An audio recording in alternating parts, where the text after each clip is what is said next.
Cuando hoy se habla de la mente, casi siempre se hace referencia a una función: pensar, razonar, recordar, decidir. La mente aparece como una herramienta cognitiva, como un instrumento que utilizamos para analizar el mundo, resolver problemas y planificar acciones. En el lenguaje cotidiano, mente suele ser sinónimo de pensamiento consciente, algo que parece estar bajo control, algo que creemos manejar mediante la voluntad. Sin embargo, esta forma de entender la vida interior es relativamente reciente. Está profundamente ligada a la visión moderna del ser humano como un sujeto racional, autónomo y autoconsciente. En esta visión, el individuo se define por su capacidad de pensar y decidir. Todo aquello que no pasa por la razón consciente queda relegado a un segundo plano o es visto como un problema. Pero esta concepción resulta insuficiente para describir la experiencia psíquica real. No explica los sueños, no explica los impulsos involuntarios, no explica las emociones desbordadas, no explica los síntomas que aparecen sin causa aparente, no explica por qué personas inteligentes, reflexivas y conscientes repiten patrones que dicen no comprender. Para dar cuenta de estos fenómenos es necesario un concepto más amplio que el de mente. Un concepto que no reduzca la vida interior al pensamiento racional. Ese concepto es la psique. La palabra psique proviene del griego psyche. En su origen no significaba mente en el sentido moderno. Psyche designaba el principio de vida interior, el aliento vital, aquello que anima y da forma a la experiencia subjetiva. No se limitaba al pensamiento ni a la conciencia. Incluía emociones, imágenes, impulsos, sueños, temores y fuerzas invisibles que actúan en el interior del ser humano. Recuperar esta palabra no es un gesto poético ni arcaizante, es una decisión conceptual.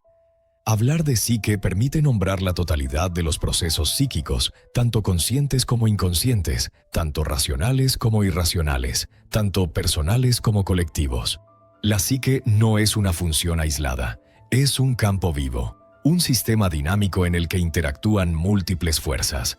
Pensamientos, emociones, recuerdos, imágenes, símbolos y reacciones corporales forman parte de un mismo conjunto. Nada ocurre de manera completamente aislada.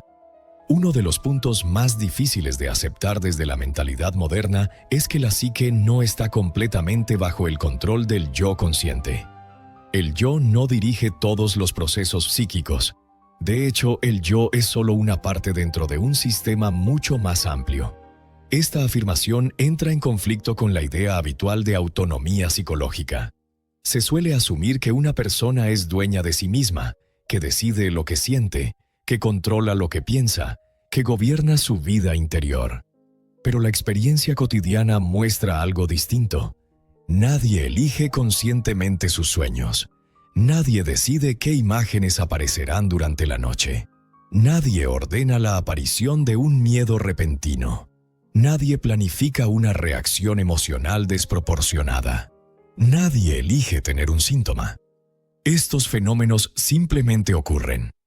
Desde una perspectiva centrada únicamente en la mente, estos hechos se interpretan como fallos, errores del sistema, debilidades que deben corregirse o eliminarse. Desde la perspectiva de la psique, en cambio, estos fenómenos tienen sentido. Son expresiones de procesos que no pasan por la conciencia racional, pero que forman parte de la vida psíquica total. La psique posee una relativa autonomía, funciona según leyes propias, se autorregula, busca el equilibrio, compensa los excesos de la conciencia. Cuando el yo se identifica demasiado con una actitud, la psique produce contenidos opuestos. Cuando una emoción es reprimida, reaparece de otro modo. Cuando un conflicto no puede resolverse racionalmente, se expresa simbólicamente. Este funcionamiento no es patológico en sí mismo, es natural. Hablar de mente sugiere control, dominio y dirección consciente. Hablar de psique implica relación, escucha y reconocimiento de límites. No se trata de abandonar la razón, sino de comprender que la razón no es el todo. El yo ocupa un lugar importante dentro de la psique. Es el centro de la conciencia. Es la instancia que permite orientarse en el mundo, tomar decisiones, construir una identidad. Sin el yo no habría continuidad ni responsabilidad. Pero el yo no es la totalidad de la vida psíquica. Identificarse completamente con el yo es uno de los errores más frecuentes de la modernidad. Cuando una persona dice «yo soy mis pensamientos», está reduciendo su identidad a una pequeña parte de su experiencia interior. Todo lo que no encaja con esa imagen queda excluido. Pero lo excluido no desaparece. La psique no tolera ser fragmentada sin consecuencias. Aquello que es rechazado por la conciencia reaparece desde otro lugar. En sueños, en lapsus, en síntomas, en relaciones conflictivas, en decisiones que se repiten sin explicación aparente. Desde esta perspectiva, muchos conflictos psicológicos no surgen porque la mente funcione mal, sino porque el yo ha perdido contacto con la totalidad de la psique. El problema no es la falta de control, sino el exceso de identificación con una parte. La psique, entendida como totalidad viva, no se opone al yo. Tampoco busca sabotearlo. Su función es más amplia. Busca equilibrio, integración y continuidad de la vida psíquica. Cuando el lenguaje racional no es suficiente, la psique recurre al símbolo.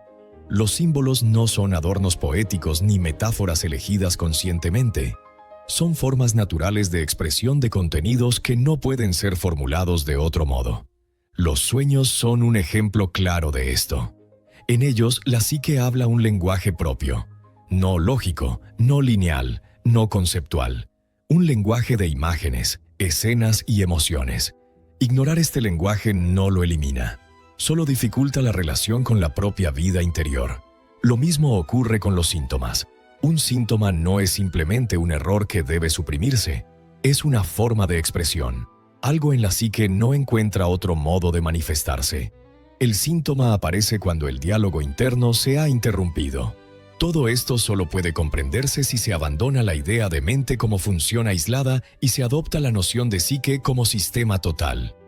Este cambio conceptual tiene consecuencias profundas. Obliga a reconsiderar la relación con uno mismo. Obliga a aceptar que no todo puede ser explicado, controlado o previsto. Obliga a reconocer que la vida interior tiene capas, ritmos y movimientos que no obedecen a la voluntad consciente. Pero lejos de ser una pérdida, este reconocimiento amplía la comprensión del ser humano. Permite abordar los conflictos desde otra perspectiva. No como errores a eliminar, sino como procesos a comprender. No como fallos personales, sino como intentos de autorregulación. La modernidad ha privilegiado la mente porque valora el control, la claridad y la eficiencia. Estas cualidades son necesarias, pero insuficientes. Cuando se absolutizan, empobrecen la vida psíquica.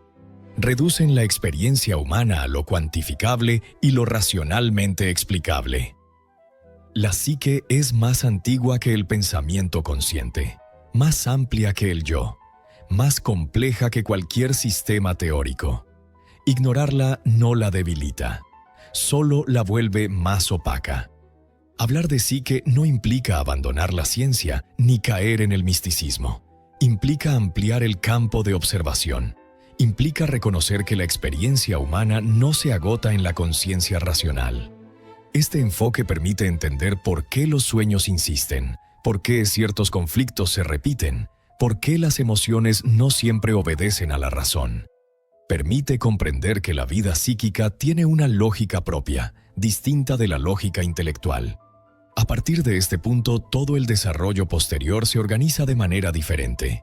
El inconsciente deja de ser un concepto abstracto y se convierte en una dimensión activa de la psique. Los símbolos dejan de ser decorativos y se vuelven funcionales. Los conflictos dejan de ser anomalías y se transforman en procesos significativos. Comprender la diferencia entre mente y psique no es un detalle terminológico. Es el fundamento de toda una manera de entender al ser humano. Sin esta distinción, la psicología se reduce a técnicas de control. Con ella se abre a la comprensión profunda de la vida interior. Este es el punto de partida. Antes de hablar del yo, del inconsciente, de los sueños o de los símbolos, es necesario entender el territorio en el que todo esto ocurre. Ese territorio no es la mente en sentido estrecho, es la psique como totalidad viva. Solo desde aquí es posible avanzar con claridad.